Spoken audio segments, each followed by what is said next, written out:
What's up, guys? My name is mastergamer, and welcome to a video on A Ninja's Last Will. This video is going to be teaching all of you people who are currently playing the stress test or excited for the public build and didn't get enough information during the stress test, just how to get started, at least during this point in the game. Since it's still not fully done, there's a chance things could change, but knowing the way that the dev makes these games, because I'm pretty familiar with him by this point, I don't think it'll change all too much. So, first of all of you guys are being given, at least where the game's at in development now, you're being given 3 kunai at the very start. You can pull your kunai out by pressing R, and you can throw them by pressing E, anywhere your mouse goes. What you guys will notice that is not the case for me is that throwing kunai is not very precise. But for me, on the other hand, well, they're going to go exactly where I tell them. That's because the first thing you want to do in this game is go around wherever you spawn, your village. I'm obviously insane if you couldn't tell. You don't get a choice in this. But, basically, if you, you want to find scrolls. The scrolls look like... One second. Okay, so the scrolls look like this. Obviously I can't pick these ones up. This is the guy you want to sell the scrolls to. There's one in every single village. And they'll get you a little bit of money. There's also quests you can do in your village, but with certain NPCs that'll get you money easily. But I've never done those, so I'm not sure how well that's done. After that, though, at least in Sand Village, you're going to want to find your weapon shop. For us, our weapon shop is right here. There's this village entrance, there's the doctor, there's the guy ramen shop. It's right here. Right through here, and you can buy a bunch of different weapons and things, and well, not mostly just 3 weapons in here, but this is where you're going to be getting more kunai, and it's not that expensive at all, at least in the end of the day, when you know, start getting into the game. But after you've got some kunai, the next step you're going to want to do is come to whatever your village's training grounds are. Over here in the desert, in the Sand Village, it's over here, and we've got these, like, poles. You're going to want to pull out your kunai, and I know what you're thinking. Oh, I know, you just have to throw it, right? And you get experience. Yes and no. See, you can actually get more experience from throwing it while jumping. So, also press left alt in this game to go into shift lock mode, if you guys are curious. So, find a nice angle, something like, I don't know, this, and just like that. That sound that you guys heard was an indication that I got it right. See? That's how you get the real experience off of that. And that's what you guys are going to want to do at the start of the game. Just train that until your proficiency goes up so much that you don't go off target. Unless it's your fault, like I did there. That was my fault. Basically, if you're standing still and aim at it, it should go where your mouse goes. And if it's not, you're not at full proficiency yet. Now, I know what a lot of you are thinking. What about the jutsus in this game? Well, the thing about this game is you'll start as an Academy student. I'm sure you guys have noticed this is different for me. I'm actually not very strong, but I've gotten through the basics and know how to get started in this game. So I wanted to make sure to share that with everybody who might not know so much.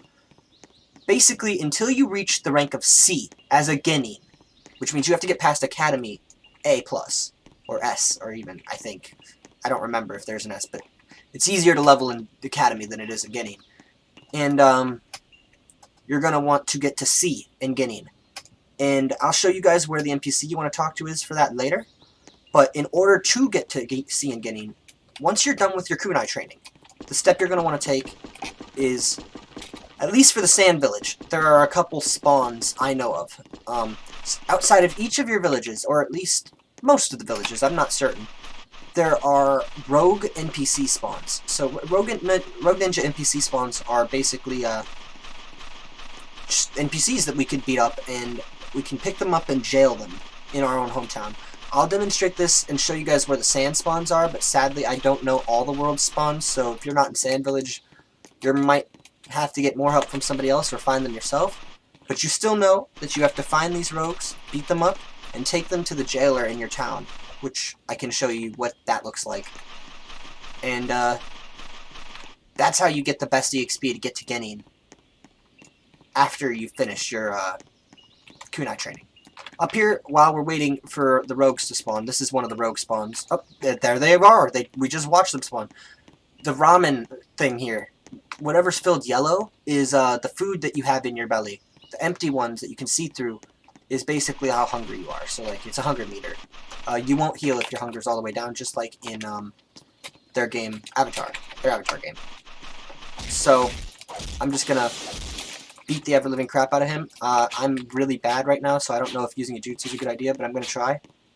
Come on, get it off. I got it.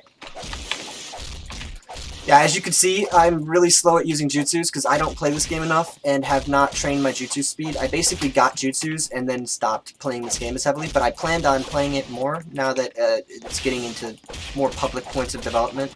We're actually, as you can see in the server list, I'm actually on a stress test right now.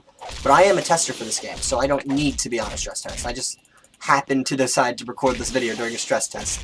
So there we go. I beat the crap out of him. I could have used my katana. It's not like it would have killed him. There is a way to grip. I've never actually done it, so I don't even know what the button is. But basically, just press V, pick them up, and carry them back to your village jailer. Another thing is, you can be bleeding in this game. There's like a whole blood effect. That is not what I'm referring to here. But basically, if you get a kunai in you, you'll start bleeding. And there are like blood levels measured in the game out of 1,000, I believe. You just can't see them on your screen at any given time. You'll get little GUIs when you're low, down in the bottom right corner.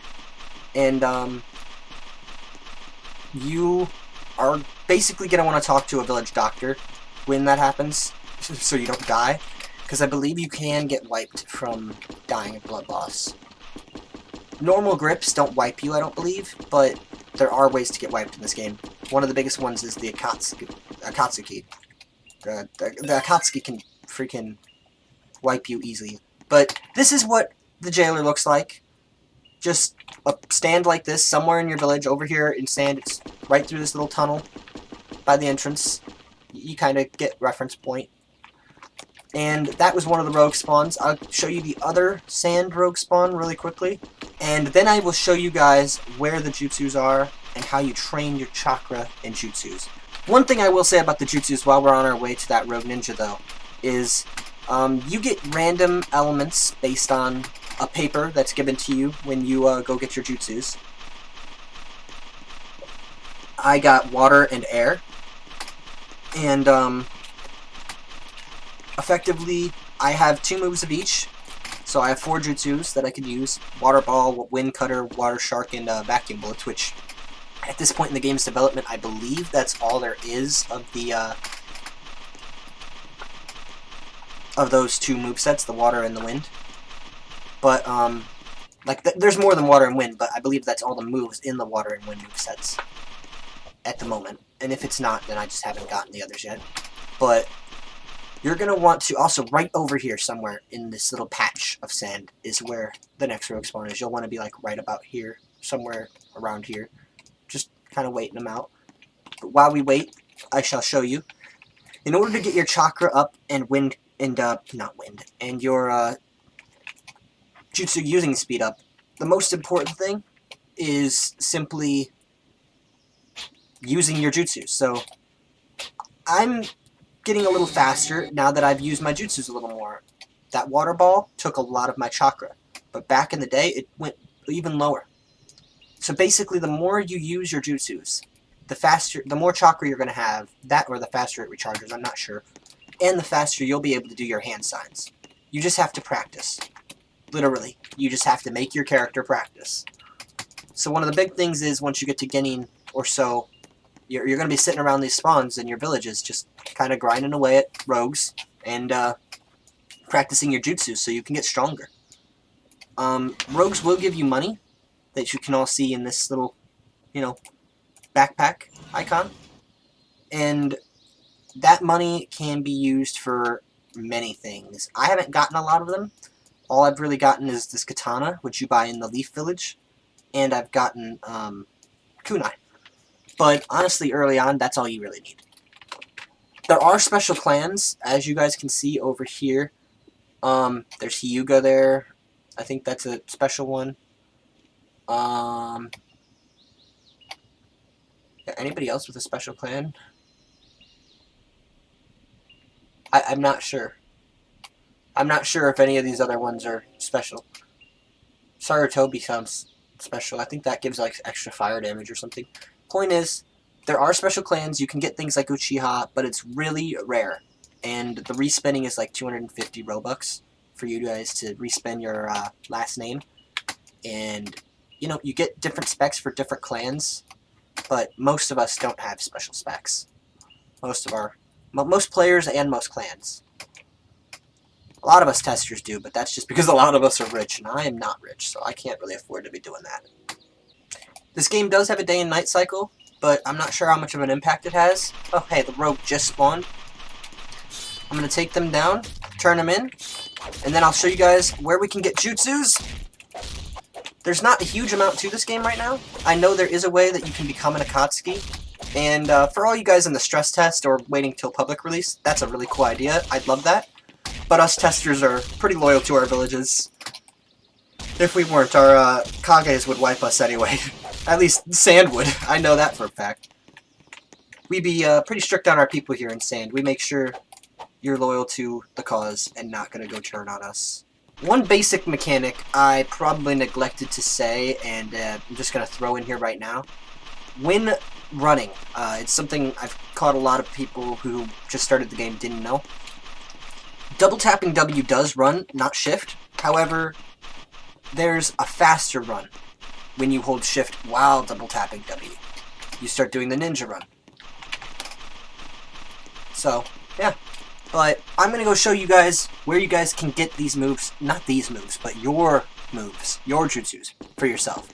Obviously, if you're wind or water, you'll get these moves, though. If you guys want to see what these moves are, by the way, I just cast Water Ball, and I shall cast Wind Cutter. Actually, I just cast Water Shark. I shall cast Wind Cutter and Water Ball and Vacuum Bullet soon here.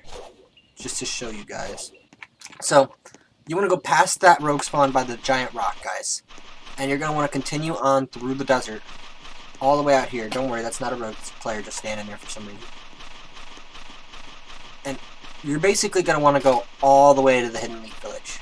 Alright, so I have enough energy, chakra. I'm going to use Wind Cutter to show you guys what that's like. Oh, I don't? Okay, I do. This is Wind Cutter.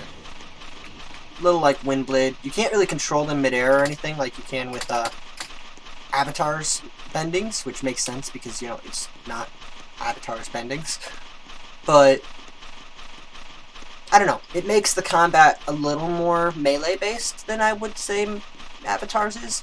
Avatar's, you're very bending spammy in that game, and it doesn't mean that there's not combos or that it's not good. It just means that, you know,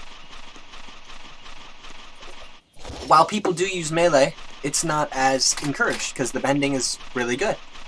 In this game, I would say the jutsus still need a little work, and you know, the way that jutsus work already is not, like, on a low level, it's not inherently nearly as good as bending. At higher levels, jutsus can be better, but, you know, where we're at in development in this game, I don't believe there's anything that good. There might be. I don't know. I know Uchiha Susanoo looks pretty good. One other mechanic I've neglected to talk about is the blocking mechanic. See, when you hold F with a sword out, or any kind of melee weapon, a fan or a katana, I believe, are the only ones in the game at the moment, you can actually block kunai that attack you. Like, they'll be deflected. And if you have Sharingan, you can automatically do so for some amount of time. So we're finally nearing the forest. As you guys can see, this map is pretty big. I cut out a lot of that walking, and it's still, if I put any of my talking in. Hey, look, that's another rogue spawn. Yo, they do have rogue spawns out this far. Okay, so there's a rogue spawn over there, too. I didn't know about that. You guys might want to check more around the desert and see if you can find more rogue spawns that I don't know about, because I only know of those 3 now, and I didn't even know of the 3rd until just now. You guys just watched me find that out. I'm clearly not the most educated person to give a guide on this game, but I know how to get started, and I wanted to help you guys do the same. There it is. This is not how I intended to get here. This is actually the place we were trying to go. Like, this is where I was trying to show you. I went past it, it seems. So, I can't really show you how to get here. Clearly, I don't know my way around that well. But I know from here, it's that way to get to the Hidden Leaf Village. So, if you guys go through and follow the river, you will find this place. Just follow the river in the forest, and you will find this. This is the Hidden Leafs training grounds. So I'm assuming Hidden Leaf people probably know about it. It's at least one of their training grounds. And right here is the NPC you want to talk to learn your jutsu type. It's the Land of Fire. You talk to them.